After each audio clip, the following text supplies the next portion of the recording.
ஒரு நோக்கத்திற்காக நன்றி செலுத்துகிறோம். அந்த சாட்சிகளை நீர் அப்பா அப்பா நீர் கேட்டிருக்கீங்க. அந்த சாட்சி பிரகாரம் இந்த குடும்பத்தை இன்னும் அதிகமாய் நீர் அற்புதமாக நடத்த போறதுக்காக நன்றி. இந்த வார்த்தை இந்த குடும்பத்துக்கும் வந்த ஒவ்வொரு பிள்ளைகளுக்கும் அப்போ ஒரு பிரயோஜனமா இருக்க, இன்னும் அதிகமா உனக்குள்ள இருக்க கர்த்தர் உதவி செய்வதற்காக நாங்கள் நன்றி செலுத்துகிறோம். இயேசுவின் நாமத்தினால் ஜெபிக்கிறோம் நல்ல பிதாவே. அல்லேலூயா அல்லேலூயா ஆமென். இது இது இந்த பிரேயர் என்ன பிரேயர்? குடும்ப ஆசீர்வாதம். ரெண்டு விஷயம் இருக்குல்ல, குடும்பம் இன்னொன்று என்னது ஆசீர்வாதம். ரெண்டுமே முக்கியம் இல்லையா? முக்கியம். குடும்பமும் முக்கியம், அது ஆசீர்வாதம் வருது முக்கியம். அப்போ கர்த்தருக்குள்ள நம்ம எப்படி இருக்கணும்? நம்ம குடும்பம் இப்போ நான் இப்போ நீங்க இப்போ நமக்கு நடக்கிற இந்த இடம் நம்ம கர்த்தருக்குள்ள எப்படி இருக்கணும் அதை பற்றி தான். யோசுவா 24:14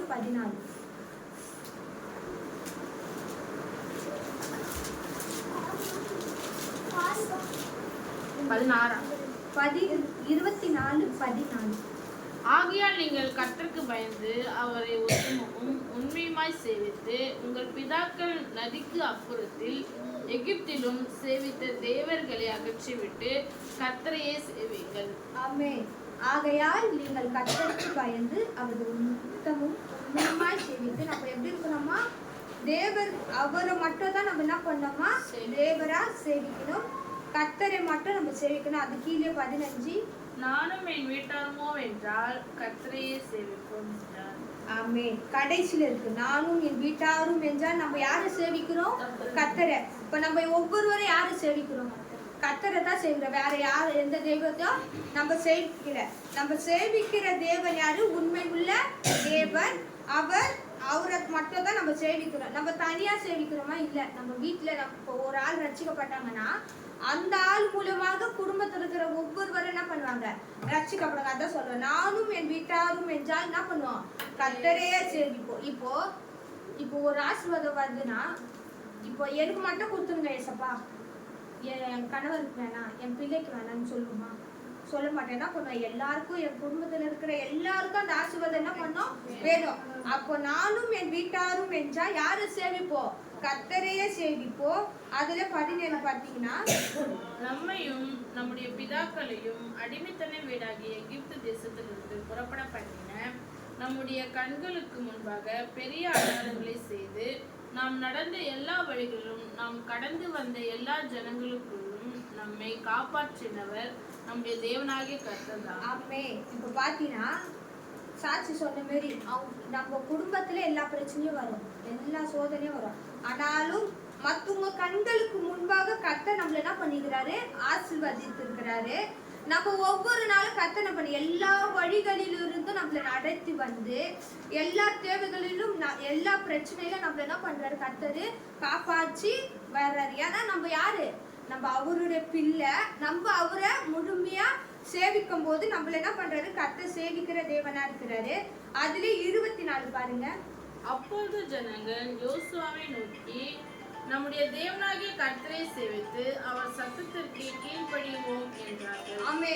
நம்ம யாருடைய சத்தத்தை கேட்கணும்? கர்த்தருடைய சத்தத்தை மட்டும் தான் கேட்கணும். அப்போ அவருடைய சத்தத்தை கேட்டு நம்ம அவருக்கு என்ன பண்ணணும்? கீழ்ப்படி நடக்கணும்னு சொல்லிட்டு தேவன் சொல்றாரு. அப்போ நானும் என் வீட்டாரும் என்றால் முதலாவது யாரை சேவிப்போம்? கர்த்தரே சேவிக்கணும். அப்போ நம்ம குடும்பம் முழுவதும் யாரை சேவிக்கணும்? கர்த்தரை சேவிக்கணும். அப்போ நம்ம குடும்பத்துல இருக்கிற காரியங்கள் ஒவ்வொன்றும் என்ன பண்ண நடக்கும். அது பார்த்தா நம்ம குடும்பத்துல இருக்கிற இப்போ எப்படி எந்த விஷயத்துல நம்ம கர்த்தருக்குள்ள இருக்கணும், இப்போ மனுஷருக்குள்ள இல்லை, நம்ம கர்த்தருக்குள்ள எப்படி இருக்கணும் அப்படின்னு சொல்லிட்டு முதலாவது பார்ப்போம். 1 தீமோத்தேயு 3:4-5.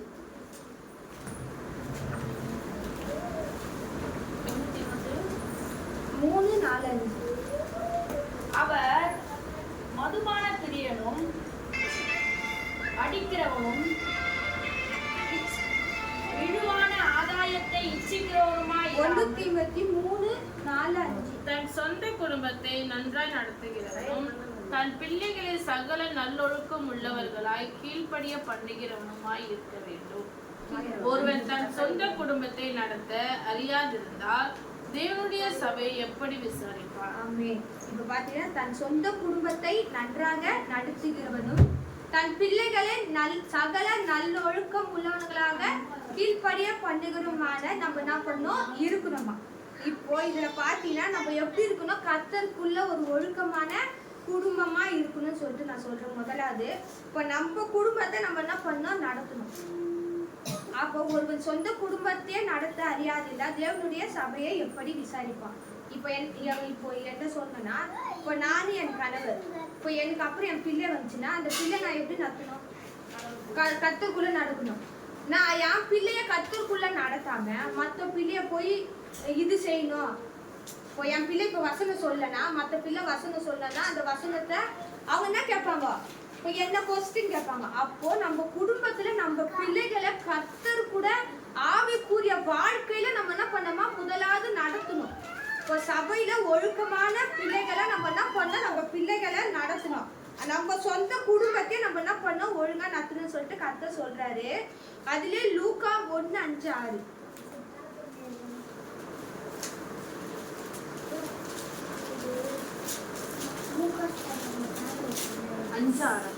1:5-6 யூதா தேசத்தின் ராஜாவாகிய ஏரோதி நாட்களில் அபியா என்னும் ஆசாரிய வகுப்பில் சகரியா என்னும் பெயர் கொண்ட ஆசாரியன் ஒருவன் இருந்தான். அவன் மனைவி ஆரோனுடைய குமார்த்திகளில் ஒருத்தி, அவள் பேர் எலிசபெத். அவர்கள் இருவரும் கர்த்தரிடத்தில் சகல கற்பனைகளின்படியையும் நியமங்களின்படியையும் குற்றமற்றவர்களாய் நடந்து தேவனுக்கு முன்பாக நீதி உள்ளவர்களாய் இருந்தார்கள். இதுல ரெண்டு பேரும் சொல்றாங்க. யாரு சொல்றாங்க? எலிசபெத் அப்புறம் சகரியா. அவங்க ரெண்டு பேரும் கர்த்தருக்கு தேவனுக்கு முன்பாக எப்படி இருக்கிறாங்கன்னா குற்றம் அற்றவர்களாய் நீதி உள்ளவர்களா இருக்கிறாங்க. அப்ப நம்மளும் கர்த்தருக்கு முன்பாக எப்படி இருக்கணும், நீதி உள்ளவர்களா குற்றம் அற்றவர்களா நம்ம தேவனுக்கு முன்பாக இருக்கணும். இப்ப இந்த ரெண்டு பேருக்கு தேவனுக்கு முன்பாக அப்படி இருக்கும்போது நம்மளும் கர்த்தரிடத்துல சகல கற்பனைகளும் படியும் நியமங்களும் படியும் குற்றமற்றவர்களா நடந்து தேவனுக்கு முன்பாக நீதி உள்ளவர்களா. இப்போ நம்ம மனுஷருக்கு முன்பாக நீதியா இருக்க தேவையில்லை, தேவனுக்கு முன்பாக நம்ம எப்படி இருக்கணும் நீதியா இருக்கணும். முதலாவது நம்ம குடும்பத்துல நல்ல காரியத்துல ஒழுக்கமான பிள்ளைகளா நம்ம குடும்பங்களா நம்ம என்ன பண்ணோம் இருக்கணும். ரெண்டாவது பாத்தீங்கன்னா பக்தி உள்ள குடும்பமா நம்ம என்ன பண்ணோம் இருக்கணும். எபிரேயர் 11:7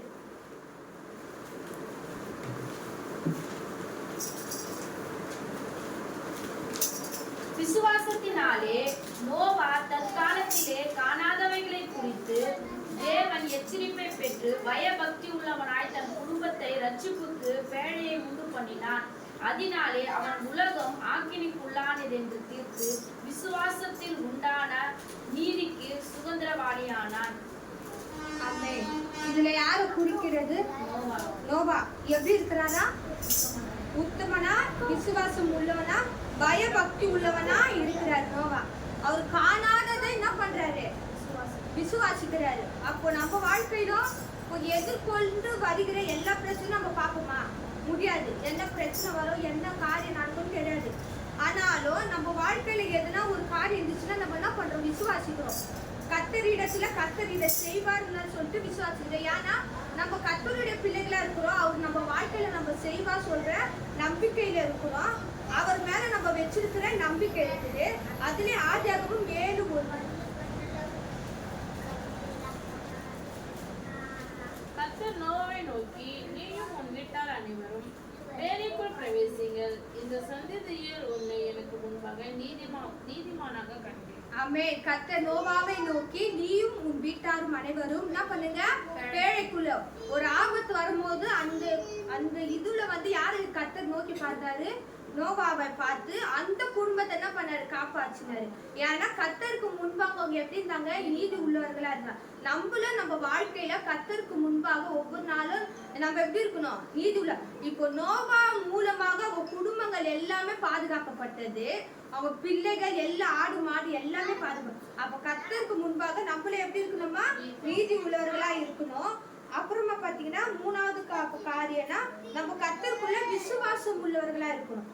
எப்படி இருக்கணுமா, முதலாவது நம்ம குடும்பத்துல எல்லா காரியத்திலும் கர்த்தருக்கு பிடித்த பிள்ளைகளா இருக்கணும். ரெண்டாவது பக்தி உள்ள குடும்பமா இருக்கணும். மூன்றாவது விசுவாசம் உள்ள குடும்பமா இருக்கணும். இப்போ எதனா ஒரு காரியம் நம்ம எல்லாமே விசுவாசிப்போம். ஒவ்வொரு எதுனா ஒன்று வேணும்னா நம்ம என்ன பண்ணுவோம், விசுவாசிப்போம். நம்ம விசுவாசிக்காம எதுவுமே நம்ம வாழ்க்கையில நடக்காது. எல்லாமே விசுவாசிக்கிறோம். அதை எப்படி நம்ம அந்த வேதத்துல யார் நம்மளுக்குள்ள விசுவாசத்தை உண்டு பண்ணினார் பார்த்தீங்கன்னா, யார் நம்ம விசுவாசத்தின் தேவன்? ஆபிரகாம். அவர் எப்படி விசுவாசத்தின் தகப்பனா இருக்கிறாரு. அப்ப அவருடைய பிள்ளைகள் அவருடைய இதுல இருந்தானே நம்ம வந்தோம். அப்ப அவர் என்ன பண்றாரு, கர்த்தரிடத்துல விசுவாசிக்கிறாரு. அப்ப நம்மளும் கர்த்தருக்குள்ள எப்படி இருக்கணுமா, நம்ம குடும்பம் முழுமையா விசுவாசிக்க வேணும். அப்போஸ்தலர் 16:31-34 16:31-34.